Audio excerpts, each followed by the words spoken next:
Hi, this idea of getting a list of fundamental beliefs, like a map of how I think, has occurred to me and been something that had been in my mind to do for a while. In some sense, it's the reason why the reason why I started this channel. Um, I wanted to introspect and understand myself well. So, um, this morning I thought about at work, I thought about like tenets or beliefs I have. Sorry, I'm kind of distracted a little bit by looking myself in the camera. Um, I wondered what structure it would be. I thought of like a list of values or a list of statements. So this would also be sort of a culmination of my videos so far. Not a total uh, encompassing of my videos, but it figures that after a while I've been doing these videos. What have I come up with? Um, so I thought of a few things, a few tenets, and then I kept those and I wrote those down here, and I um, started mapping out some more. I can't tell if I don't know how legible this would be, but I started at the top and I started writing them down, and then I wanted to also list some values I have, um, and I wondered what differentiates these values, this values list, from the tenets up above. And it's perhaps a matter of just that these came to my mind, but linked with each of these are these values. So that's why I underlined like self-aware right here for self-awareness. Um, the first three I had in mind, started this morning, were self-aware of my actions, my rationale. This started because of something recently, a recent experience where um, there's something that other people. This has mystified me. I am always aware, of, for the most part, aware of my why I'm doing what I do, my actions. There's a rationale, um, and I typically reason ahead of time if it's expected to have beneficial outcomes. Um, I think through before I act. Um, that's number one. Number two, do to others as you'd have others do to you, which is the golden rule. Sounds cliche, but I think of that, and I think of placing myself in other. Excuse me. I think of my I think of myself in someone else's shoes when I relate to them. Um, when I'm listening to them, I try to understand them as a person, how they think, um, and I remember, like, if I see them again or as we become friends and I get to know them better, um, I learn what they value, what interests them, um, what concerns they have, and I remember that, and I keep. I guess we all do, but I guess I'm deviating a little bit from what I have here, number two. Basically, I'm saying I treat them. I'm polite and I'm respectful, and I relate to that other person as if I'm in that other person's shoes. Um, Number three, I want to bond with others. Desire to be accepted, sentimental. I initially put wants to bond with others, and I like to define that better. I like to understand what I mean by bond with others. That seems vague. Um, does it mean that I want to commune with others? What does it mean? Um, I enjoy the other person's company, and I I guess there are different values because I'm thinking of acceptance, I'm thinking of pleasure, I'm thinking of appreciation, I'm thinking of acknowledgement of my existence and several things of mine, several traits of mine and values of mine that are boosted when I'm talking with a friend or I'm bonding with someone. Um, so I think that would need to be expanded upon. Um, and then from there, uh, I those were the top three. And then after that, I put optimism. Beside that, I'm convinced things will become better. Why am I optimistic? That's when I had these. That's when well, all right. I just put optimism first. Number four, number five, be transparent and coherent in your behavior. In other words, you do as you say and you say as you do. Um, don't be hypocritical. Um, don't, uh, and that relates to number one, self-aware of my actions.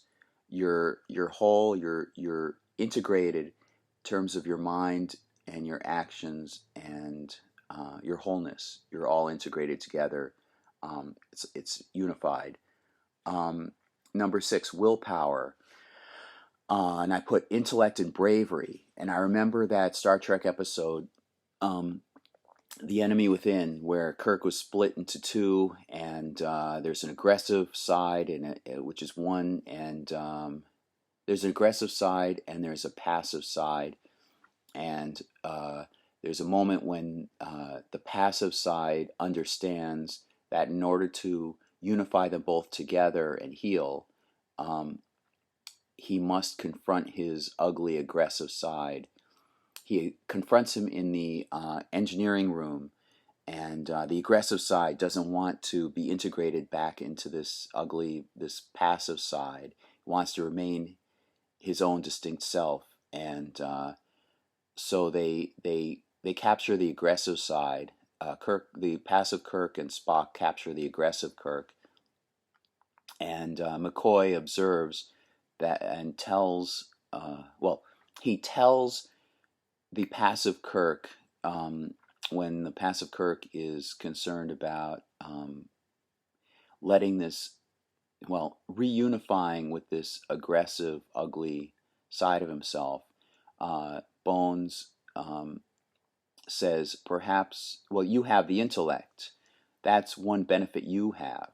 Um, and he says, perhaps that's where man's essential courage comes from, because he was afraid and you weren't. And I was thinking of that. And willpower. I was thinking this morning about what I said in my earlier video about losing weight. I think it was about losing weight. Yeah, it was about losing weight. Deciding simply to cut Nutella from my diet because I can understand the grander scope. Looking forward, I value losing weight and getting into trimmer shape um, as a much better value in the long run than the immediate pleasure. Um, so that's the intellectual part. I can understand and I can appreciate and value things in the long term beyond just the short term gain, and that links with bravery. Um, that also links with willpower. So you see, as I'm starting to form this list, there are things that depend upon other things. So I wouldn't be surprised if, as I go through this, that more of a visual map or diagram forms. Um, Number seven, now I said we. I put we think in allegory. Um, I didn't say I think in allegory. I think in allegory, but I said we because I think people in general think in allegory. Um, in conceptual terms, we watch television, we watch film, and we appreciate it because although the specific events in the story uh, aren't exactly the ones that we identify with, um, there's a higher, more basic, fundamental story at work, and that's the allegory. And we can understand what it's alluding to. It's what these stories are alluding to are basic conceptual experiences and values we have collectively, or like each of us has. Um, and I put here that's why I speak with allusions to film and TV. Uh, I like doing that because it's a quick way to relate to someone. Um, well, take a fairy tale or take some common story that everybody's familiar with. If I mention that, people would catch on quickly what I'm talking about, and they can not only understand intellectually, um, they can conceptualize um, what I'm talking about.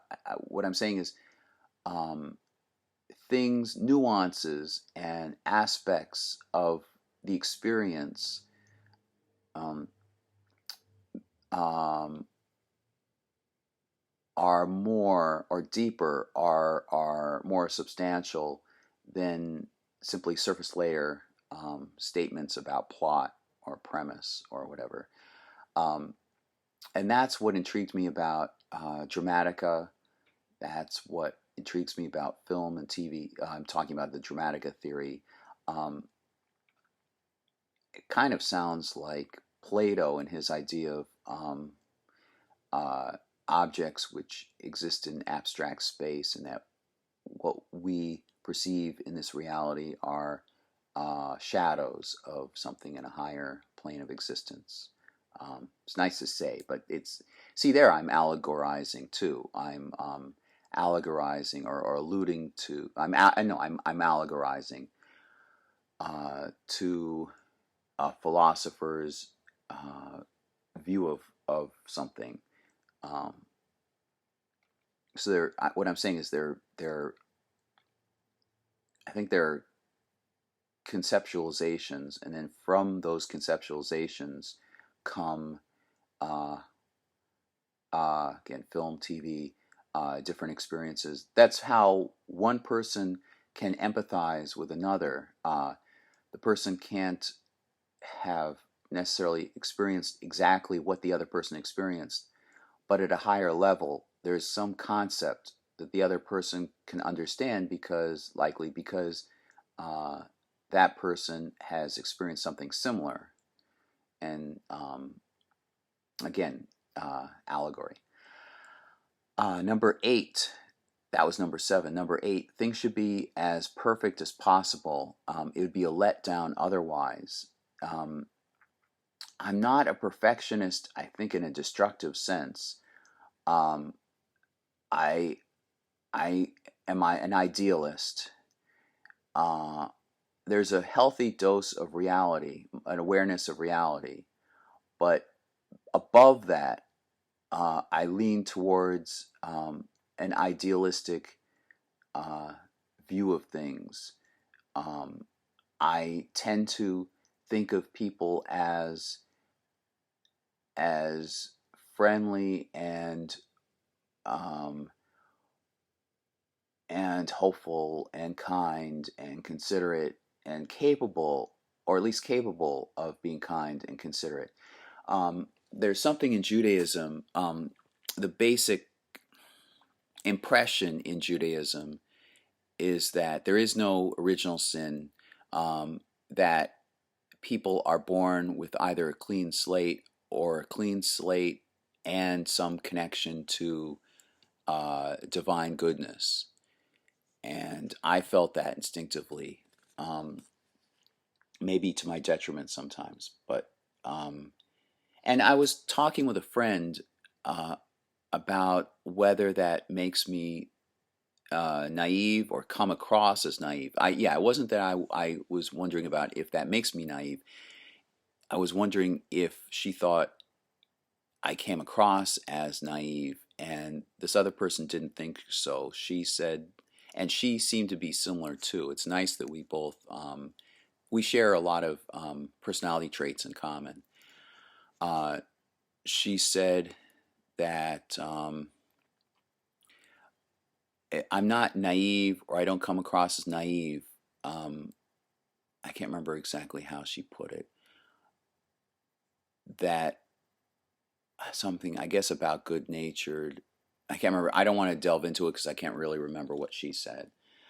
But she said that I may come across as something, but it's not naive. It's something else. That made me feel better. um, so perfect as possible. Um, I noticed in my writing, and that's something I want to talk about in this channel too. My writing style and what's inhibited me from writing better, or what have I overcome in order to write better. I know earlier on, as an allegory, speaking of which, I would simply write and write and write, and then through college, write stories, just write my stories. And sometimes for a period, I was writing poetry, and I would draw, and I would just be instinctively creative. And then uh, towards the end of college, I started that Madonna movie project, and I just wrote. And I think it was the CAA letter saying that they're not interested in the movie. Um, that set me back to trying to do it better. And so, quite a while. So, I would read books on how to do it, how to write film structure, and understanding film structure, and stuff that I wish I'd gotten much earlier on, when I was much younger. Could have saved a lot of time. Um, And then there's that aspect of me trying to understand it intellectually, and there's this aspect of trust in yourself, or in Star Wars, use the Force, Luke. Trust yourself, trust your instincts. Um, there's some aspect of that that I guess, been trying to overcome. Maybe the CAA letter set me back. Um, maybe I was undertaking an incredible challenge, an incredible project, where I understood how important it was to have something well developed and well polished. I knew that. I would argue at the time that I needed to understand film structure better, um, in order to look competent, have this project look competent and competitive, to be able to beat out a stiff competition. The odds are incredibly stacked against you as a film writer, or anybody else in the entertainment industry trying to break in. Incredibly, incredibly stacked against you. Um, that's why there are a lot of waiters and waitresses in Los Angeles, I guess. um,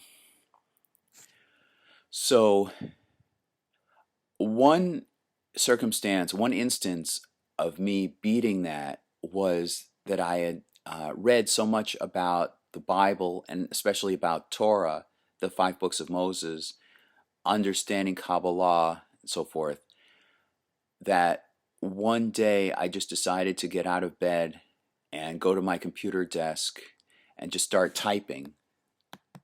Um, and so, good, it's still going. Um, my camera. I just began typing and typing and typing and typing. And that's how I would typically do it before that Madonna movie project. I would just type and type. I had some sense, some good sense of Act 1, Act 2, Act 3.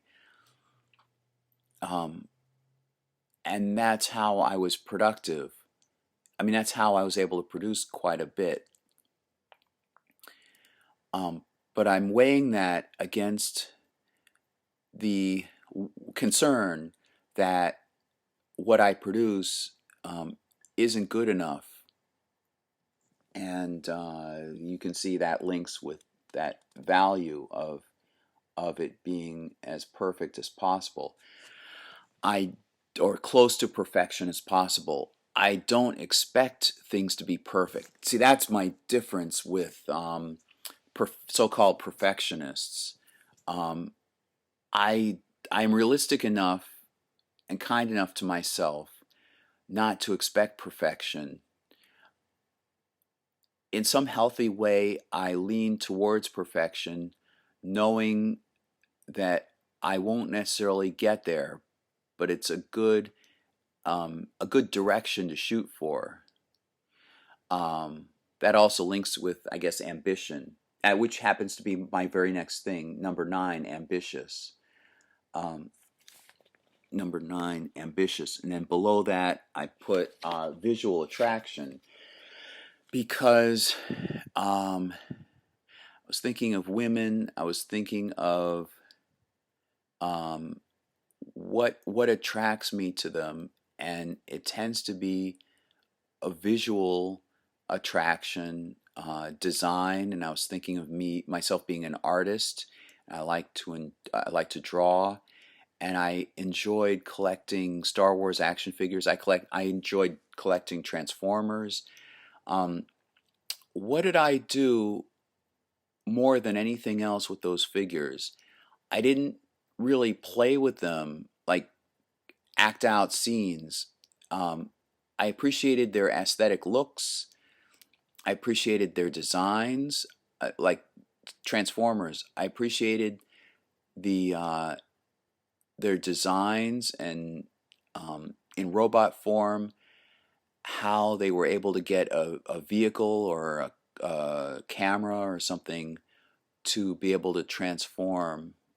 Um, that takes a lot of abstract design capability. Then I put at the bottom a list of values. I put accuracy. Oh, I put to the side here detail oriented, and then below that, what does detail oriented mean? It means accuracy, uh, and then of course, accuracy. Like I I enjoy when I enjoy seeing the details. I also enjoy seeing the whole concept, but that'll come later in what I'm talking about here. Um, I have a good memory, a good sharp memory for details and accuracy, and I think being able to remember something, remember certain details, means that you value accuracy and details a lot. You put a high value on them. Otherwise, you wouldn't bother to really commit them to memory. Curiosity. I don't know why I put curiosity and accuracy in there. Perhaps I meant curiosity about the details. In other words, I'm curious about the whole picture, how the pieces all fit together. But I'm also curious about the fine line, the details, each piece. I'm curious about each piece of the puzzle.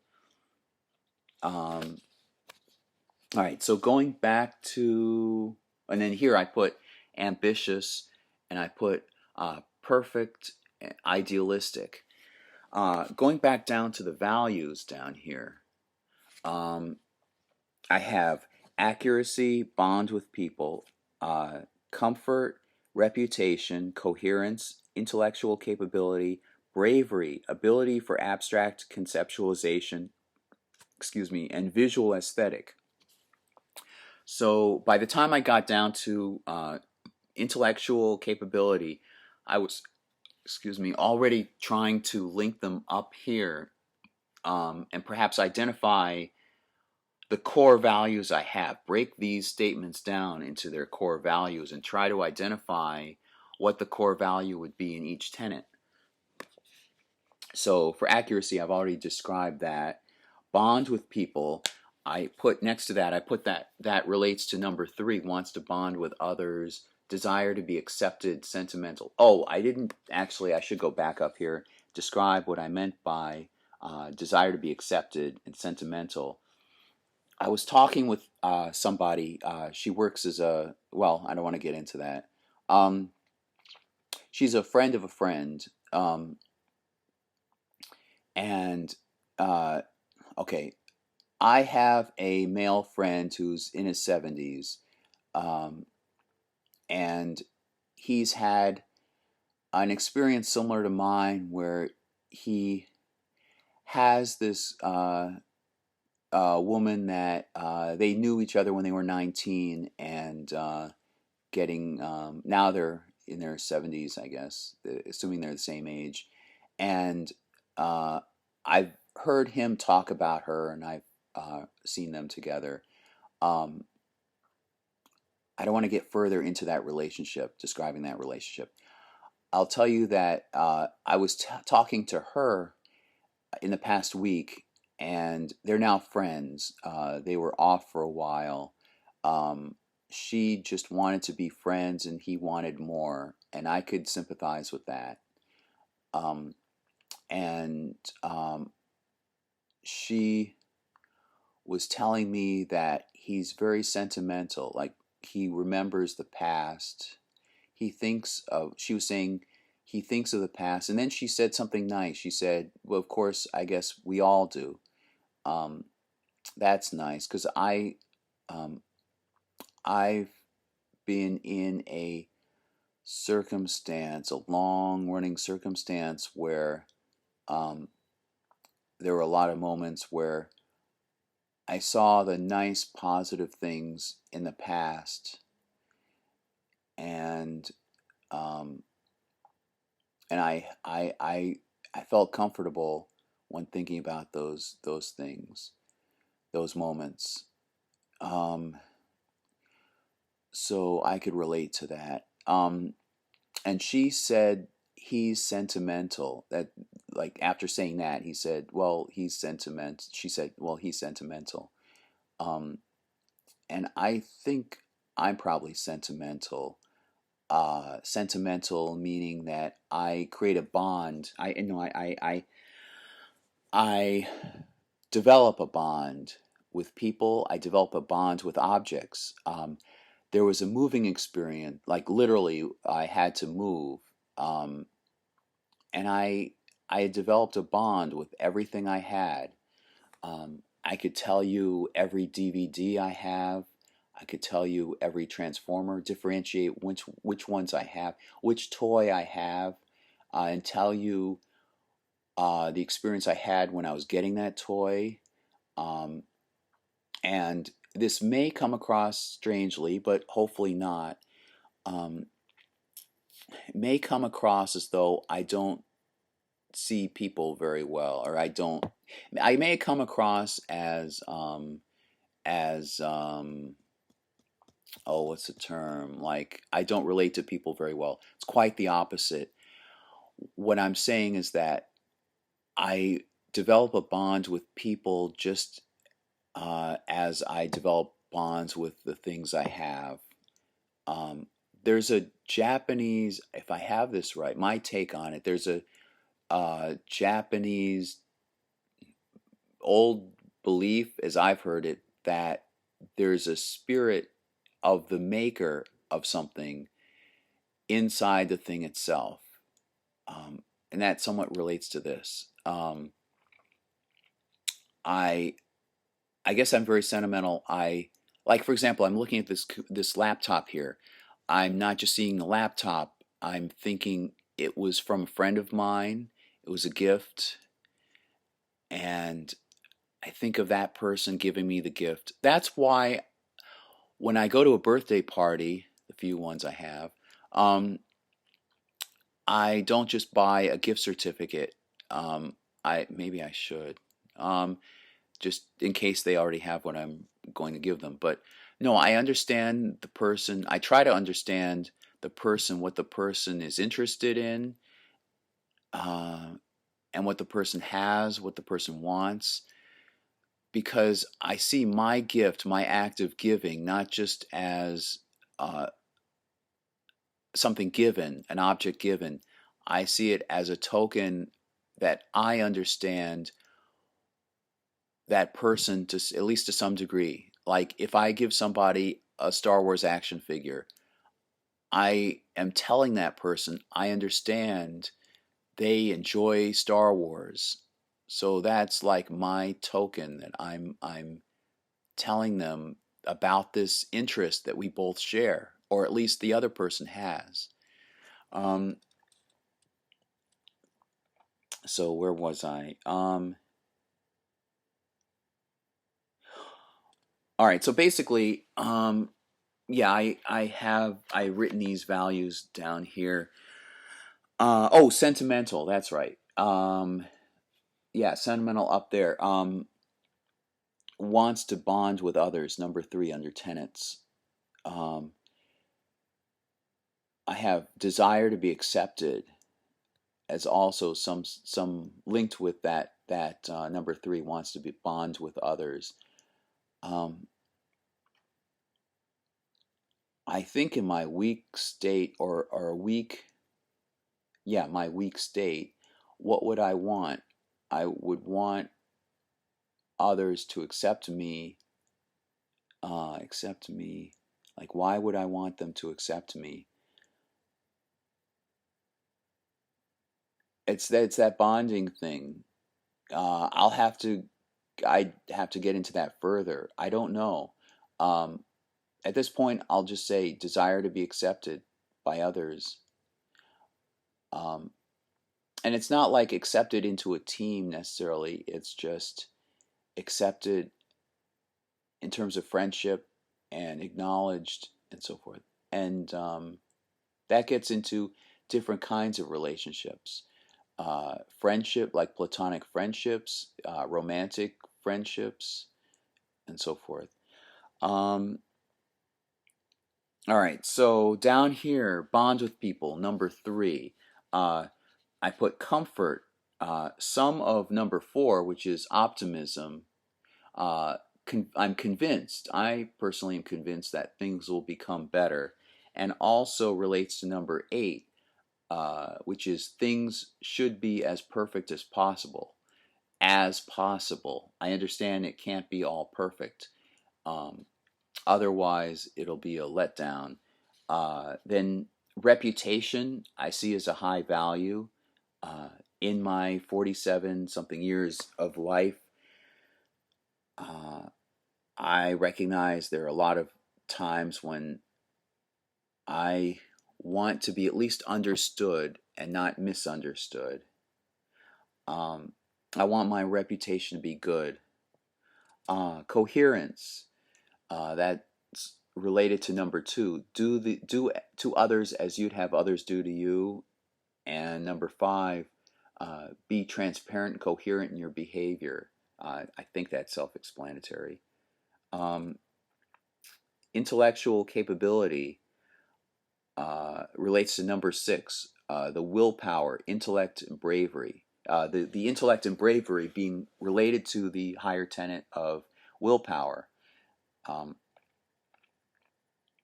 and self-awareness, which would be number one. Self-aware of my actions, my rationale, reasoning ahead of time if they're expected to have beneficial outcomes. Um, I value, all right, let me break this down. I value my ability to think things through. I believe in my life I have been able to avoid a lot of catastrophe well, I don't want to say, okay, a lot of catastrophe. That's hyperbolic. Um, I have avoided um, problems by my ability to think things through and rational thought. Um, so that's a strong value that I have, a strong ability that I value. Of course, I also value my physical capabilities too, but above all, intellectual. And I guess I would link that with emotional capability. I'd like to know whether there is a difference between emotion quotient and intellect quotient. There's this thing IQ, and then, well, IQ has been around for a long time, but in the past few decades, there's been a new thing, EQ, which would be emotional quotient. I think I'm high on that. Um, then there's bravery. I've talked about that. Uh, Courage, that moment in the Star Trek episode "The Enemy Within." Then this ability for abstract conceptualization that links with number 7. We think in allegory. That's why I speak with allusions to film and TV. I've talked about that in this video quite a bit, but I'll talk about it some more. I value my ability to make abstract conceptualizations, and that links with being curious and piecing together the whole picture. When I would go to job interviews, one of the unique talents I I would mention, because the advice I've been given is that you mention unique talents that make you stand out from the crowd.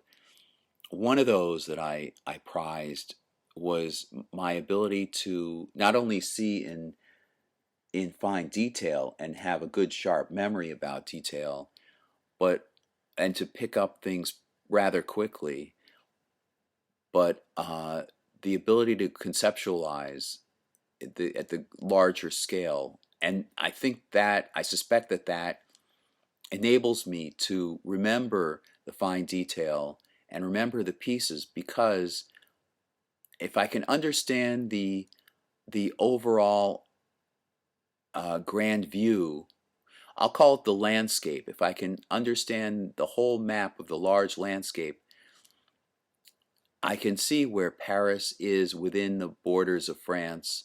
I can see where the Vichy region is in France, and I can see, like, for example, a map of the United States.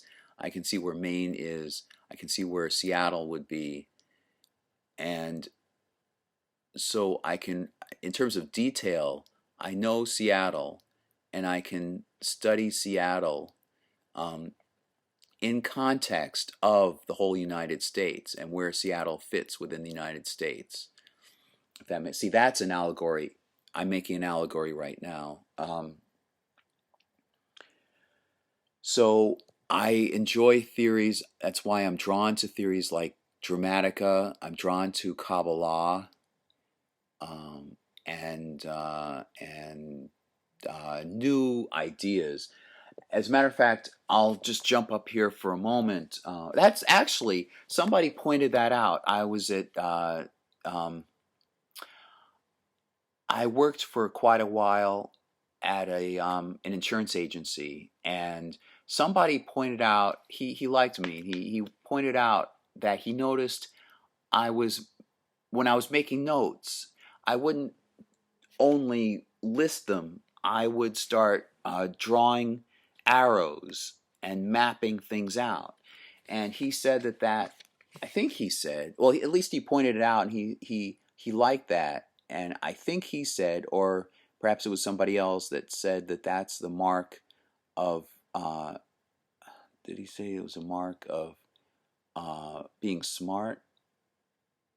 Something like that. It was the mark of, uh, a, I can't remember. For lack of memory at the moment, I think he said something like a mark of being smart. Or visually oriented. See, all these aspects kind of mix together, and that's why I'm trying to delineate them and map them out. Um, so, all right, I think I've talked enough about conceptualization, piecing together the whole picture.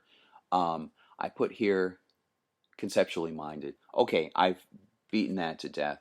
Um, Above curious up here, I have creative, and then I have one above the other, and then both of them related to piecing together the whole picture. And I want the full richness, and there's a desire um, to experience a rich, full life. And I don't mean rich in terms of monetary wealth. I mean a full, rich experience of life. Um, I have to the side of that, I have seek comfort that's related elsewhere. Um, I also thought about mentioning my views of the afterlife. I don't know if that fits in here, but I might as well because this is meant to be sort of an all encompassing video, a culmination, so to speak, of my past videos on this channel. Um, I'd like to explore this further. When somebody asks, like, actually, way back, back in '97 or '98, I think it was 1998, close to when this is an odd relationship, but it's just because of other things I remember about knowing this person. It was close to the time when Princess Diana was killed in the car crash. I remember talking with this acquaintance from school, and she um, she asked. It was weird because I hadn't written anything about divinity or God or anything. I guess I just wrote something smart, and she asked me, "What do I think of God, or how do I see God?" And I'm flattered. It's like I'll mention some more things I should put in here, but I'm flattered. Whenever somebody, first of all, whenever somebody pays attention to me or um, asks me about myself, I feel very flattered.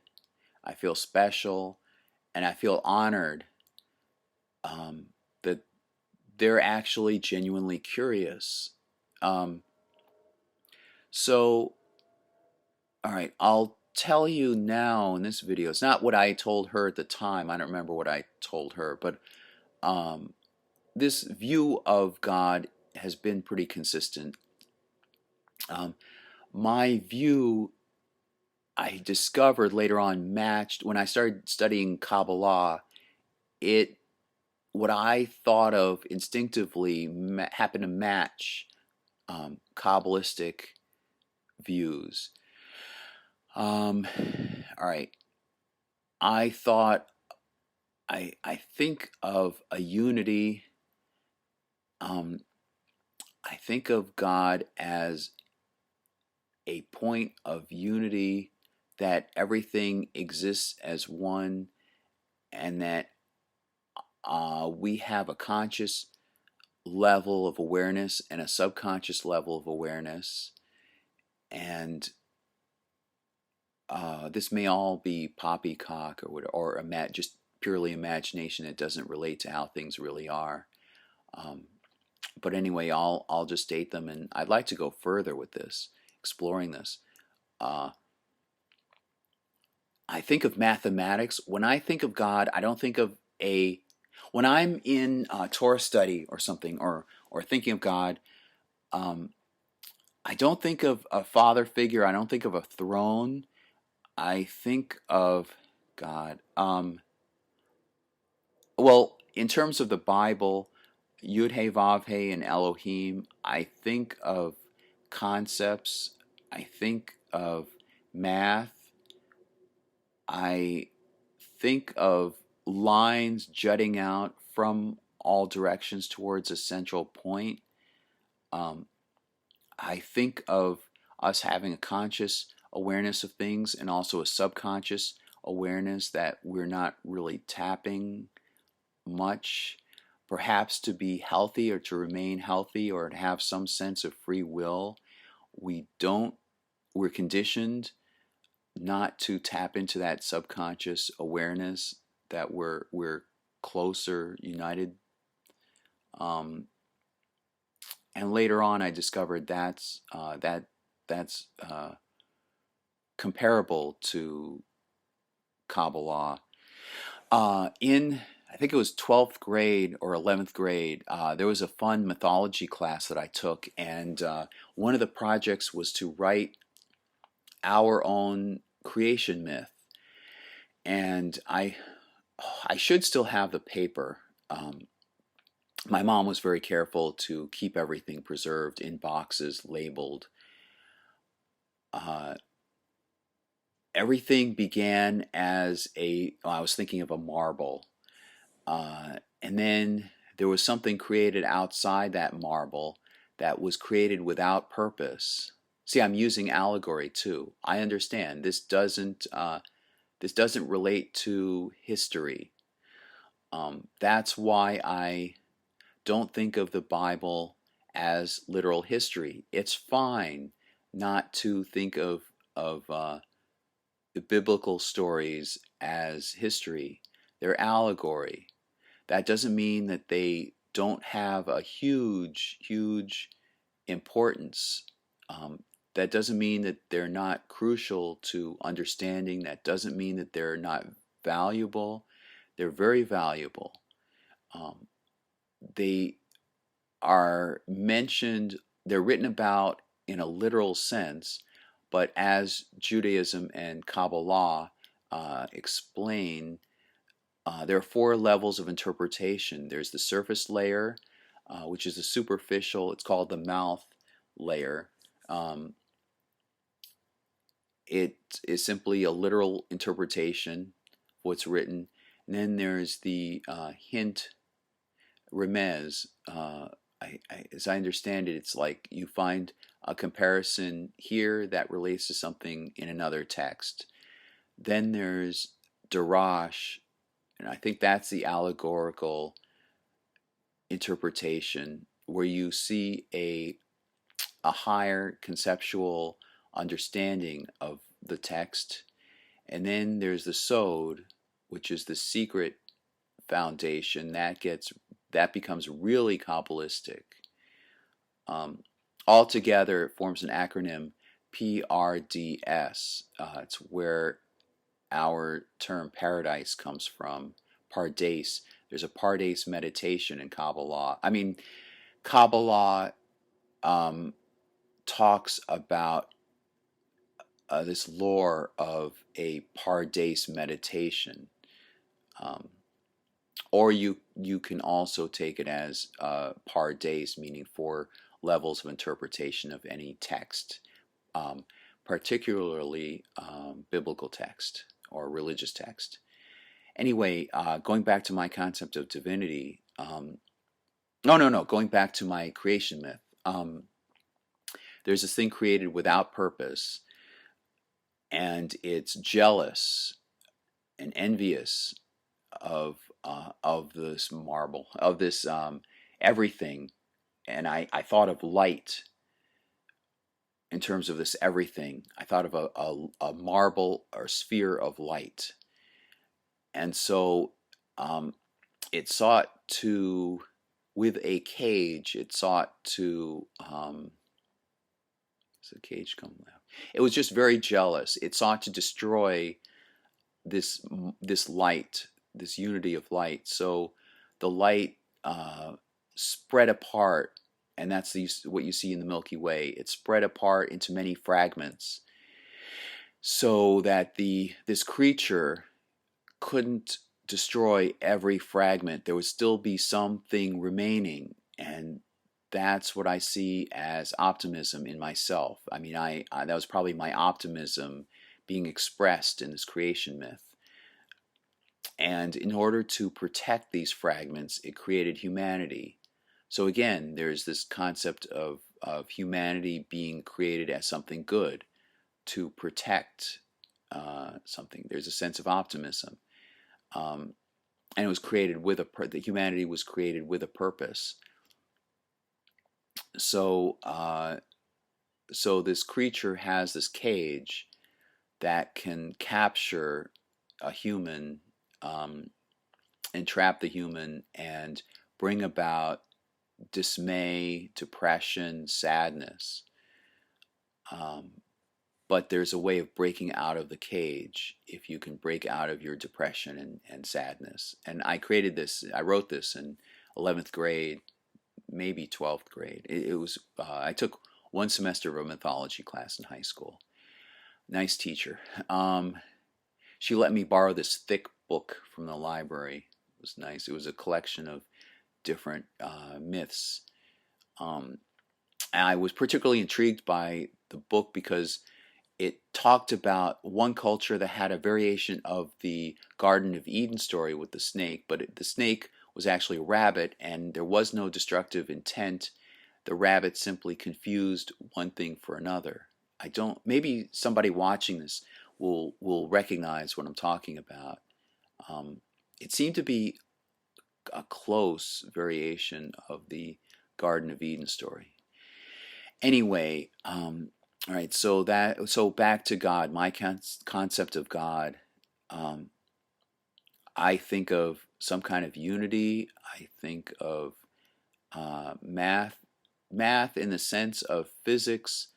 It's more than just math. It's like wormholes and black holes and the Big Bang and mass and energy and uh, the grand unification theory, gut, which is a big thing in physics, and at some level, all fundamental forces unite, which is also a key thing in theoretical physics, a key um, aim and holy grail in theoretical physics. I think of that as all being unified, and on some subconscious level, we're aware of it. But in order to have some sense of free will, we have a conscious side too. Um,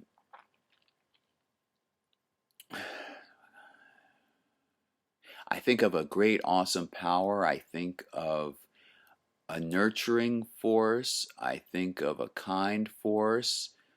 I think of I also think of the Force in Star Wars. I think of this kind. I think of the concept of kindness and motivating oneself and believing in oneself and having confidence and so forth. All those good qualities, um, all being interrelated, that they depend on each other. So they build upon each other so that you have one strong force. A similar concept is in the theory that Dr. Schwartz came up with, which was the internal family systems model, where his his model has it that there are at least eight, perhaps more, C aspects of oneself, aspects that happen to begin with the letter C: curiosity, compassion, creativity, calm, comfort, so forth, and that's the self, and that there are fragments of um, or parts of one's mind which are outside of that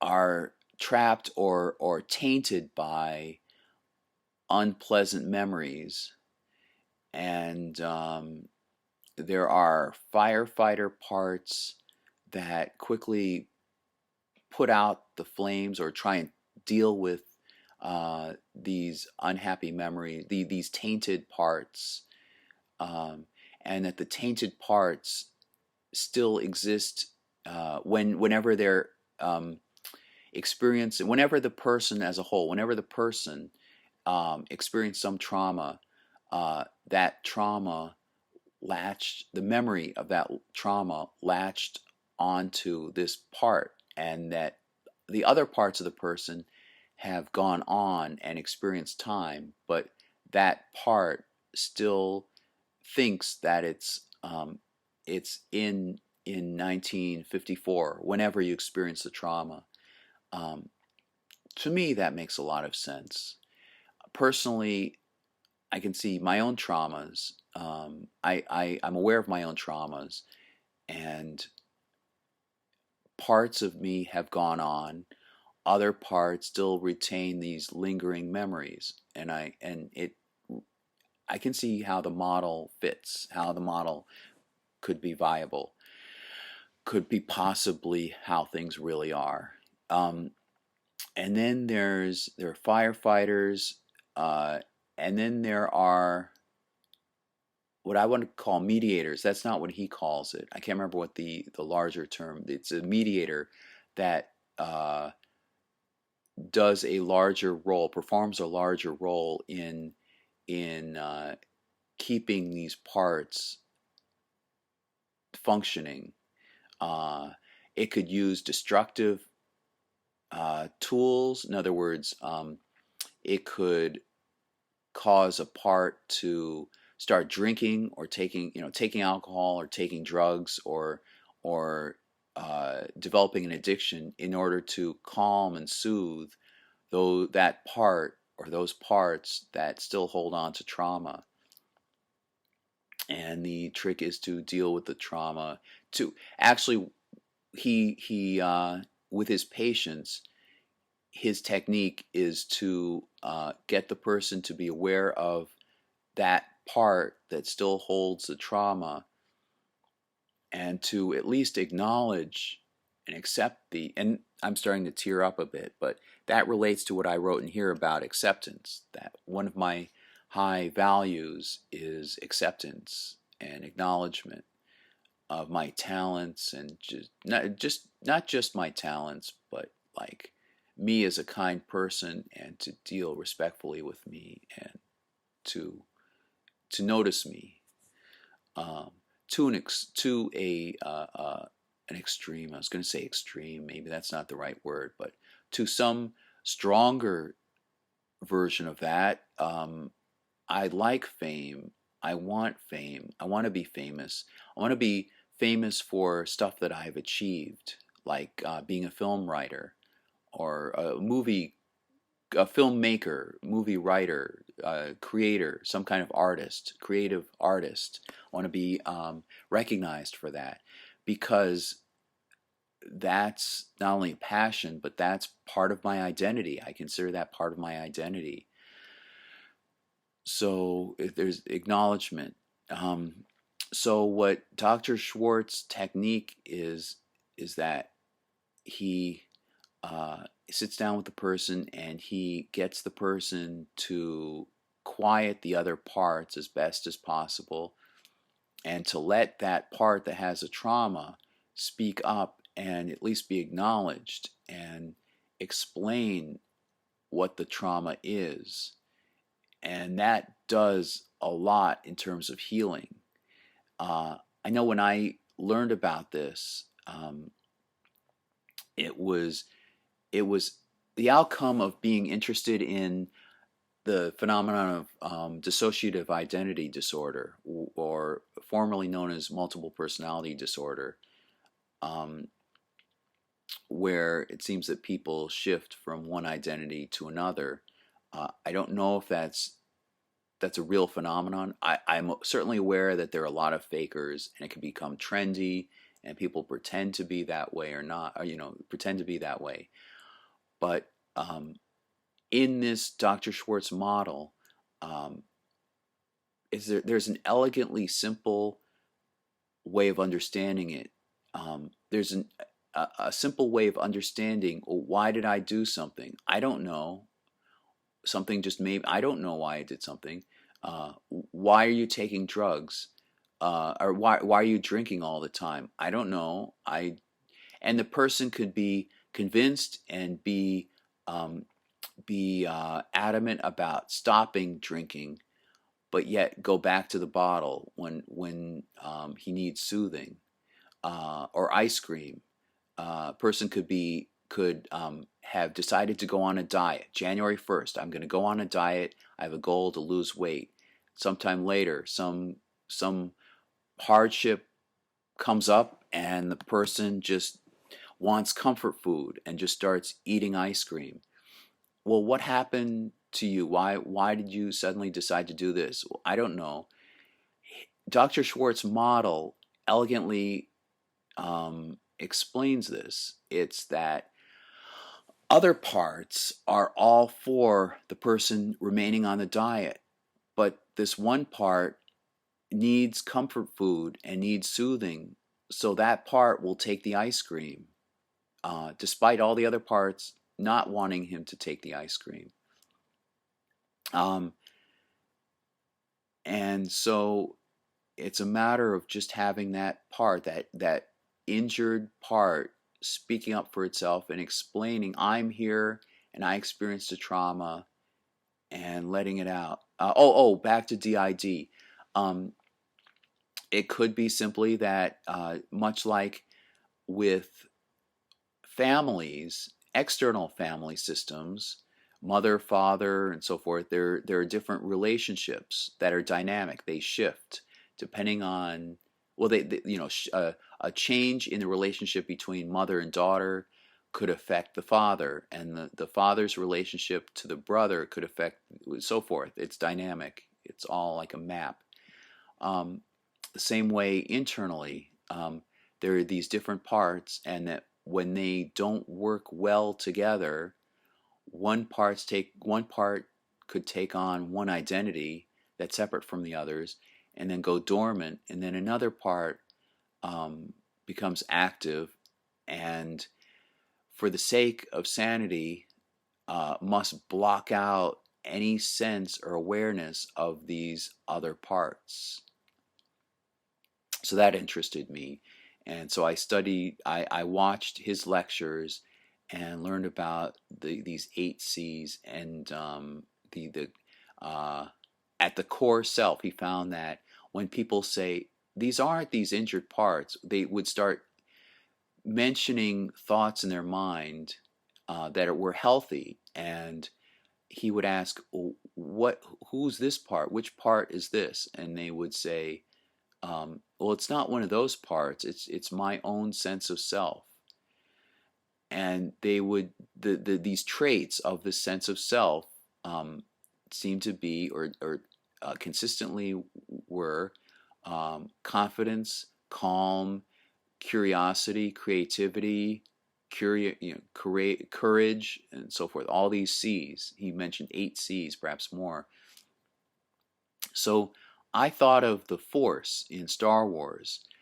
There's a moment in Empire Strikes Back when Luke Skywalker is training with Yoda, and Luke asks, "How can I tell the dark side from the light?"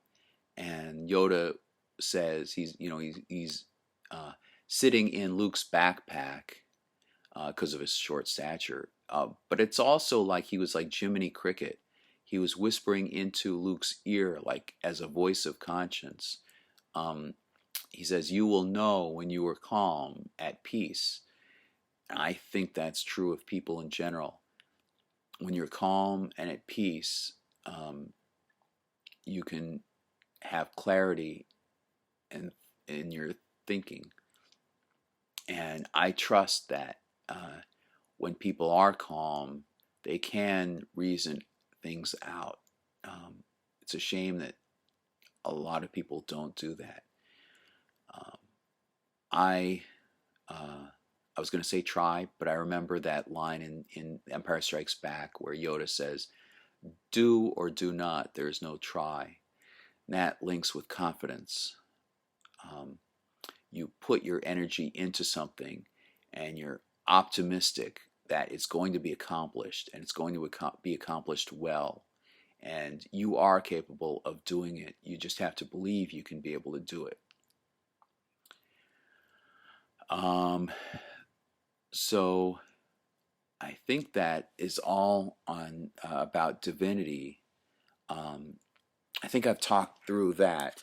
That gets me to this part I put down here, which was as I was watching a movie reaction to Return of the Jedi, which happened to be the first, as I pieced together, happened to be probably the first movie I saw in a movie theater. It's certainly the earliest I can recall seeing in a movie theater, 1983. Uh, so I was watching that, and as I was working on this, and I thought about heroes. I thought, first of all, I thought about inspirational movies because as I was putting down comfort, respect, and reputation, coherence, bravery, I thought of Superman. I thought of Luke Skywalker, and I thought, sorry, those must have been inspirational. What kind of impact did they have on me growing up, and these are my values and tenets that I instinctively have. Um, I put down Luke and Yoda. I put down Superman, Kirk, Spock, and Optimus Prime. And beyond that, basically, I was that point after Optimus Prime, which would be Transformers, and Star Trek, which would have been 1987. After that, I suspect that my mind had been, my inspirations and view of the world had probably been locked down and I don't want to say fixed, but um, established. I'll say established by that point. So these are my early inspirations. Um, I remember I liked Beanie and Cecil, the Beanie and Cecil cartoon when I was very young. I enjoyed the Superman movies. I enjoyed I Dream of Jeannie, and I've mentioned those in other videos. I wanted to mention Beanie and Cecil because I distinctly remember enjoying Beanie and Cecil. I also enjoyed not only Beanie and Cecil. There was a cartoon where the kid would make beep beep beep beep beep sounds, and I even have a DVD I bought secondhand for like $1 at the library. Um, Bong, the gong, uh, Bong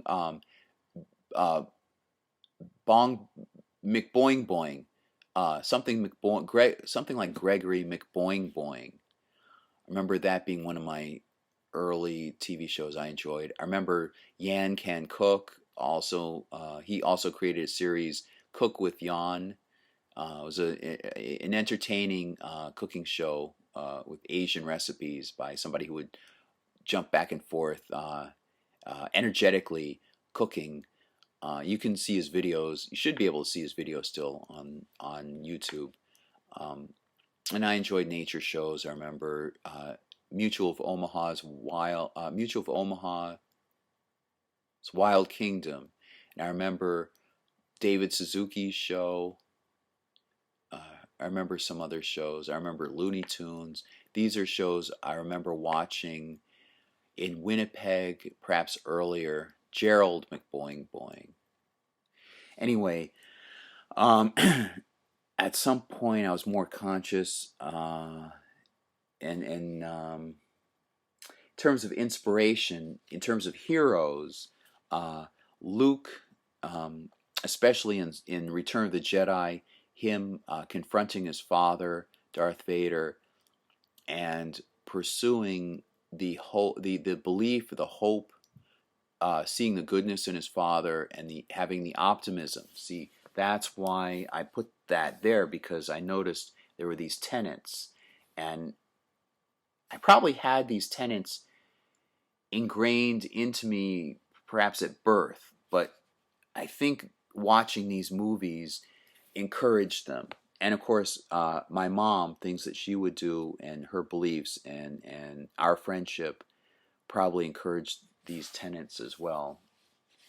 Um, in Return of the Jedi, because I'd seen that movie first, and then I saw Star Wars, and it was a while before I saw Empire Strikes Back. Um, Luke had optimism that he could turn his father back to the light side of the Force, uh, essentially rescue him. And it turned out he could. At the end of the story, he does. And there's a great sense of satisfaction. He's able to do it. Um, and I remember his father. I remember Anakin at the end smiling, the ghost of Anakin smiling at Luke as he stands there with the ghosts of Yoda and Obi-Wan Kenobi. Um, that's why I feel bothered, well, annoyed, dismayed, not necessarily bothered, annoyed and dismayed when I see when I see people reacting to the specialized versions of Return of the special edition of Return of the Jedi, because the younger Anakin actor was pasted over, digitally pasted over the ghost of the original image. In other words, when Return of the Jedi came out, and in 1983, all the way up through into like 1997, even after 1997, it was something like the 2004 edition, up until that point, um, they would show the original ghost image of Anakin as the elder man that you see under the helmet when Luke lifts off the Darth Vader's helmet. Um, that was the image, that was the ghost image you'd see, and he's smiling. He not only smiles at Luke, but he's probably the one smiling the most.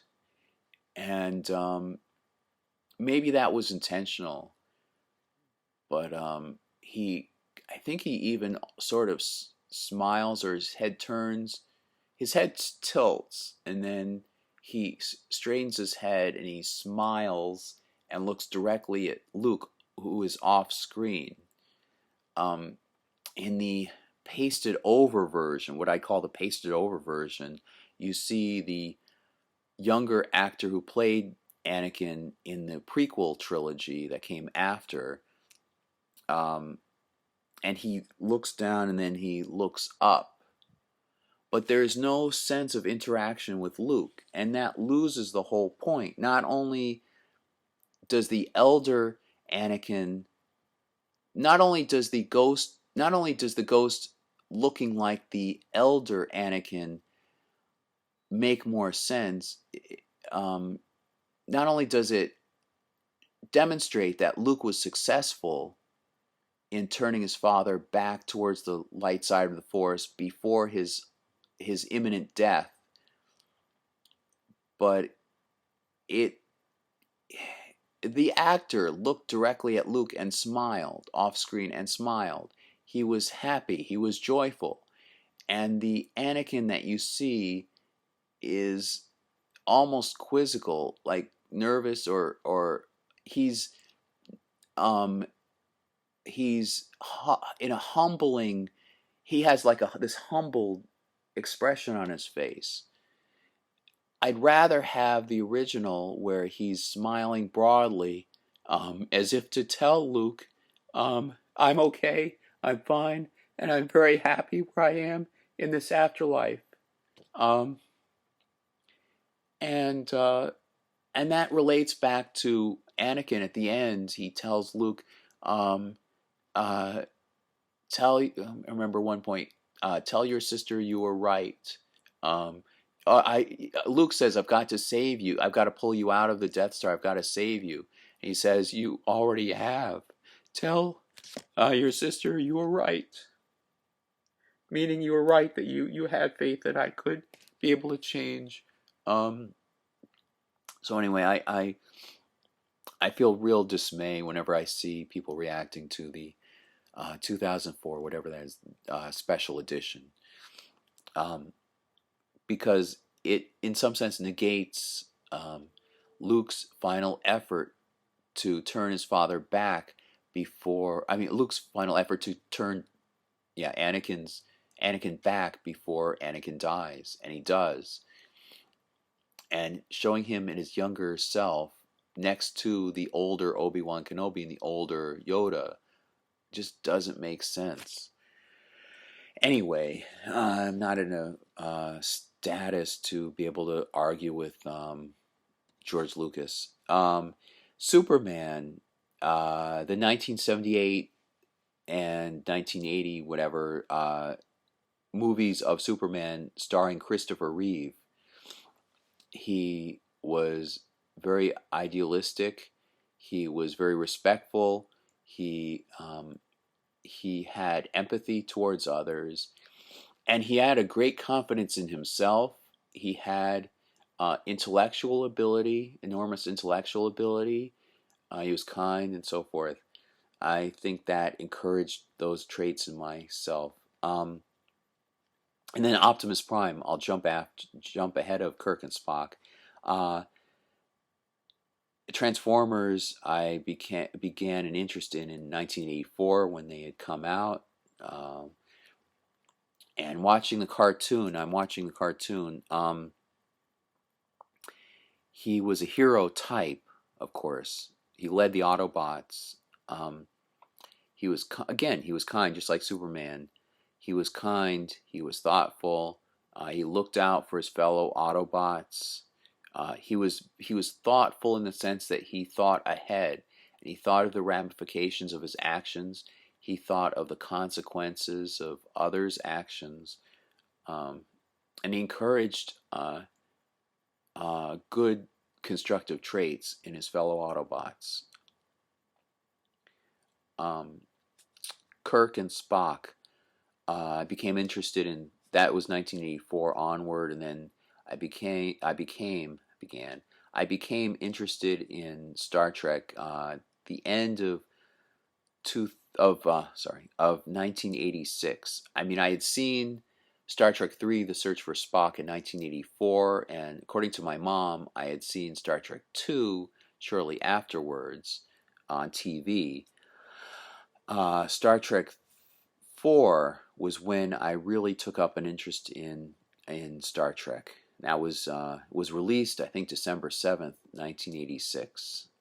And then I just went gung ho and absorbed all I could about Star Trek, so that by the time September 1987 rolled around, which would have been essentially a year later, um, I was very well versed. I had seen all the episodes of the original series. I had seen all four movies. I had read several novels. I had started reading the comic books. I was really well versed by the time the Next Generation came out in October 1987. Anyway, that's the timeline. Kirk, I see positive traits. He was heroic. He was kind. He was compassionate towards his officers and crew, or anybody. He was compassionate. He was willing to be. He was open-minded and willing to change his mind, change his attitude, change his way of thinking or his philosophy if it meant that he was perhaps wrong. He was open-minded to the possibility he was wrong. He could learn from his mistakes. Spock, I identify with Spock. I'm Jewish, and the actor who played Spock was Jewish. And Spock was born from a human mother and a Vulcan father, and he felt out of place he felt different. I don't want to say necessarily out of place, but the character was portrayed as feeling different from the humans on the Enterprise, and sometimes that made him. Sometimes he would point out his Vulcan side, or how Vulcan ideals of rationality and logic um, are better. I don't want to say better, are healthier. I would kind of put words in the character's mouth and perhaps say healthier or more wise than the more emotional humans. If the humans would think things through better, um, as he says in one episode, human history might have been a bit less bloody. um, and he's very smart. I respect that, and I look up to heroes that are smart, and not just smart. I mean, that's just one word. I mean, capable of processing information. I don't want to just say intellect, because what does intellect mean? I mean that capability of processing what you know and reasoning out and comprehending and conceptualizing. Yeah, come to think of it, he also had a remarkable ability to conceptualize, think of high concepts and abstract logic, abstract thought. That concept of abstract thought. Um, so this video is about an hour and 20 minutes. I do want to mention over here this diagram that I started. There's something in Kabbalah called the three heads of Keter. Uh, there's the tree of life, which are the vessels. Now, this is speaking of conceptual thought. Kabbalah isn't saying this necessarily literally exists. These are thought models. This is philosophy. Um, that there are vessels arranged in three columns, and you can relate them to a human figure. Certain vessel relates to a certain part of the body, or you could relate it to a tree. And I won't necessarily go into that. You can look at an earlier video of mine. You can also look it up online yourself. Tree of Life, Kabbalah. But at the top, the crown, or Keter, is related to the head, and in a part of Kabbalah, because Kabbalah has evolved at least over 2,000 years, maybe 2,500 years. Sorry. There's a concept of, perhaps this is from Isaac Luria. There's a concept of the head, the Keter, being made up of three components called the three heads of Keter. And that's what I have here. As I understand it, there's the Ancient of Days, which would be the entire tree of life. Then the lower emotional seven vessels are part of the desire, or in Hebrew, ratzon, which would be the will or desire. What do you want? What do you want to do? It's more interactive with the outside world. What do you seek out? What do you want? What's your desire? And then the top, those are the seven lower ones of the tree of life. And then the upper three relate to faith, emunah in Hebrew. And then behind it, collectively, the whole thing relates to the Ancient of Days. I should say, I think, if I remember correctly, the faith relates to the there's the small face and vast face. I don't want to get into that, but there's also the Ancient of Days, which is related to ta'anug, or pleasure. A variation on that is oneg, which is joy, translated as joy in Hebrew. Oneg Shabbat means the joy of Hebrew. And typically Oneg Shabbat relates to the party of drinking wine and consuming bread when Shabbat is ushered in. After the service that recognizes that Shabbat has begun, there's a ceremony where wine is there's a sip of wine, and you take some bread to eat, and then everybody just munches and drinks. and you're encouraged to have joy and to at least have some bit of bread and at least some bit of wine or grape juice for children. Um, Essentially a party, and that's on a weekly basis. It Friday evening at sundown, and then it ends Saturday at sundown. And you have another. I don't know whether you eat bread or drink wine at the closure of Shabbat Saturday night. I haven't been to a. Well, I have, but not enough to really remember whether I did or not. Eat bread and drink wine at the closure. There is a ceremony at the closure of Shabbat. I also, oops, I forgot to mention this know thyself. Um, I put down here, oops, here's a diagram. I put down here, know thyself. From what I remember, it's engraved in a statue. There's like a stone tablet dedicated to, I think it's a Greek philosopher, maybe Socrates or Plato, somebody like that. Um, know thy. I don't think it's just know thyself. I think it's um, I think it's man know thyself. But commonly people think of know thyself, and I should have started this whole video with with that phrase. I wanted to get it in there anyway. Now at least. To the side here, I forgot to mention. There's an arrow that I put towards curious, and I put twists of preconceived notions of understanding of reality, and I put an arrow to that. See, very visually oriented and map oriented. I put supernatural with an arrow to uh, uh, concept of understanding of reality, twisting. Um, I enjoy things that, okay, why am I curious?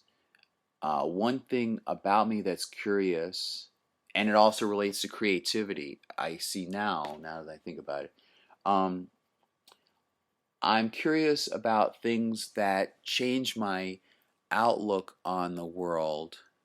I'm intrigued by notions that, what I guess what they call paradigm shifting. I'm intrigued by paradigm shifts. I'm intrigued by new concepts of the universe, how the universe is put together, and so forth. Um, and I thought that relates to my interest in stage illusions, magic shows. It twists my preconceptions of how physics work. Um, I like that. I can try to figure out, as I'm figuring out how the magic trick worked, I'm trying to integrate uh, how my sense of physics and reality as I understand it match, how it fits, how it jibes with what I've just seen. Um, and I also think of the supernatural. I think of UFOs and my interest in ghosts and Loch Ness Monster and so forth. Particularly UFOs, alien abductions, and these phenomena. Um, Something is going on. I don't think they're all lying. What intrigues me is misperception. What intrigues me is how the mind works.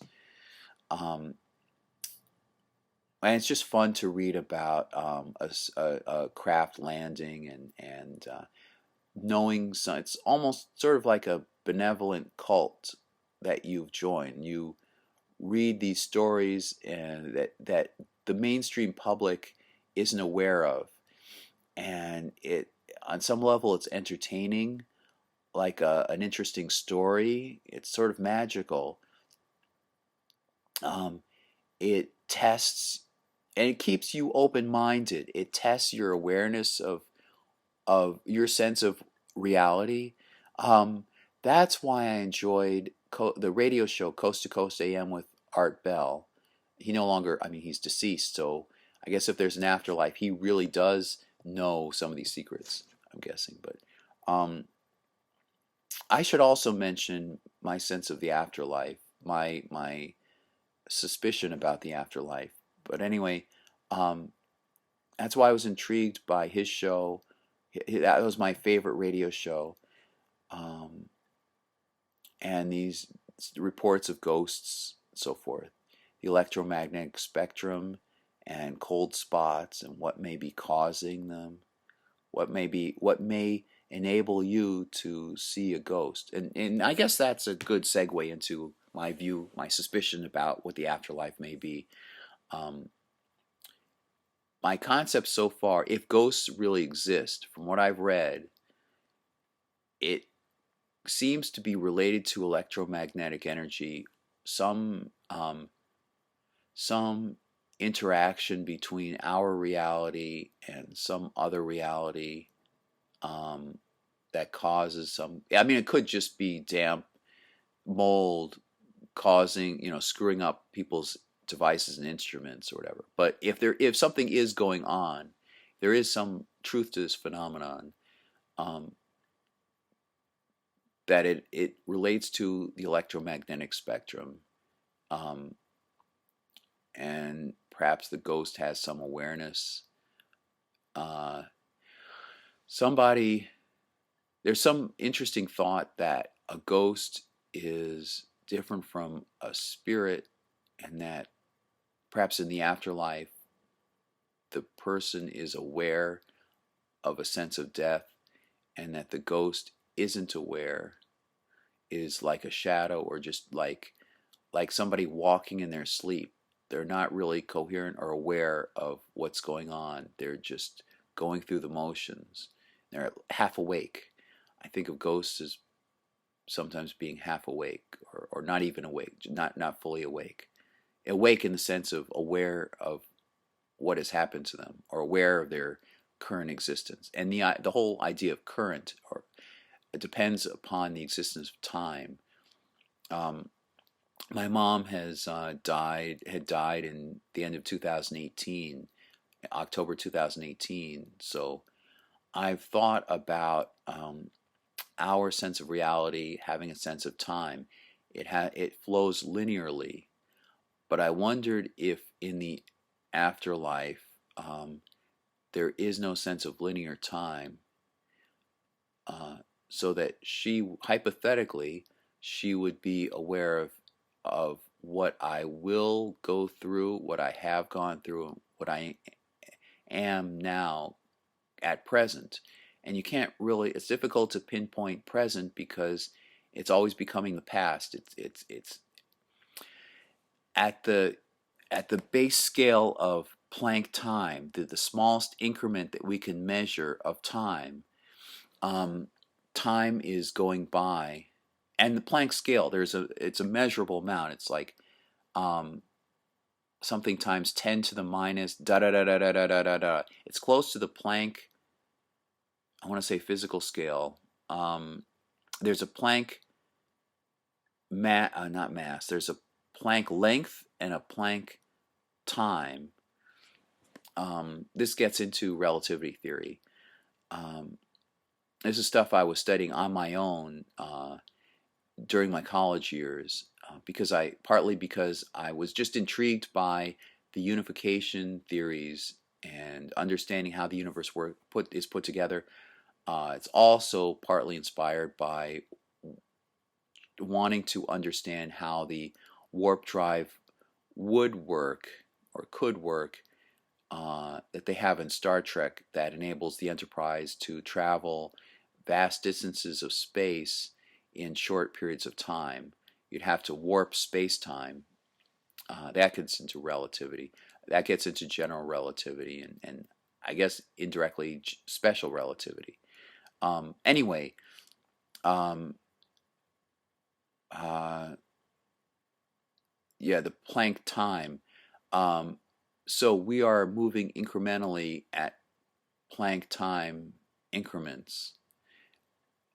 It's hard to pinpoint present, because it almost instantly becomes past. I wonder if there's one single um, future, or if we are in multiple timelines, and every decision we make shifts us into an alternate timeline.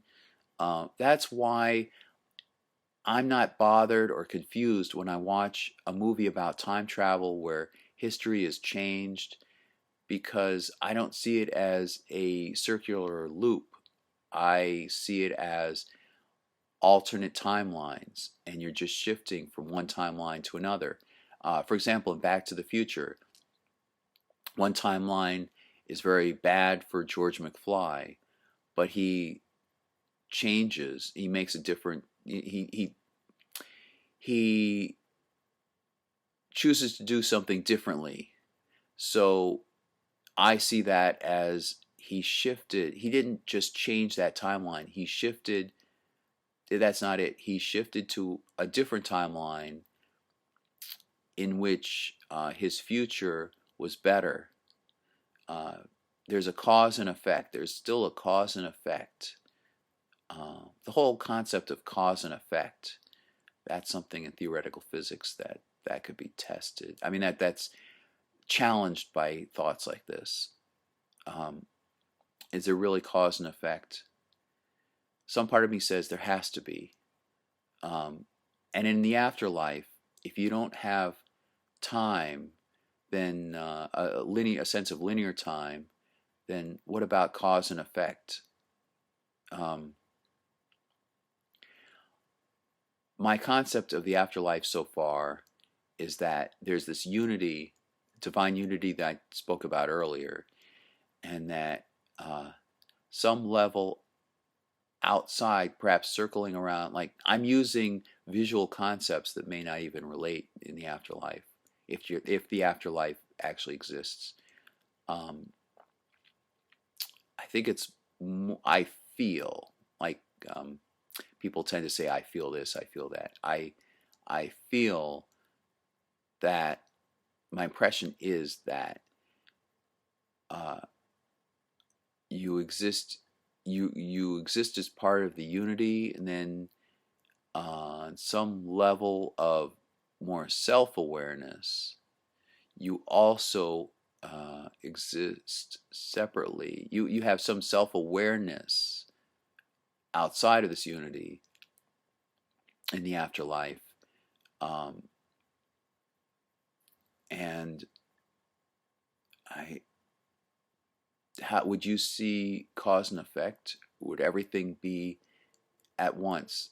And I thought molecules moving through space do so because there's a sense of time. That chair I'm looking at is distinct because over the course of time, things were put together to make the wood was chopped and so forth to make it into a chair. Um, so if you take away the sense of time, I would have to think that everything unites, just snaps together as one unity. Um, so I think I'm onto something with that. But I mean, I've thought about it. It's not just now that I thought about it, but um, so far that's my concept, and that too relates sort of to Kabbalah that talks about Tzimtzum, transliterated in English as TZ, which is one letter in Hebrew, TZIM, TZUM, Tzimtzum, and it's sometimes translated as contraction. Essentially, it's the concept of the Ein Sof, which would mean literally there is no limit, or there's no boundary, there is no end. Uh, Deciding to create something outside of itself. So, on some level, it contracts. It doesn't contract itself necessarily in a physical space. Uh, it makes it so that on lower levels of awareness, there is a separate entity that it's created. But at some high level of awareness, it's all united. Um, and then from that entity, then there are lower planes of awareness, um, there are four levels below that.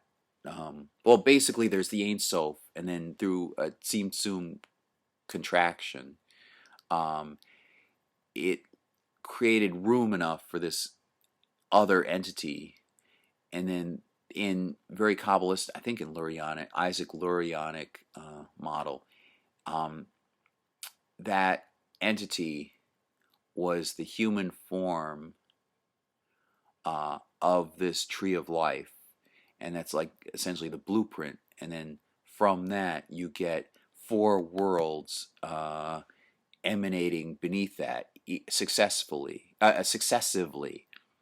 and each new world created sort of beneath the other um, is less connected to this unity.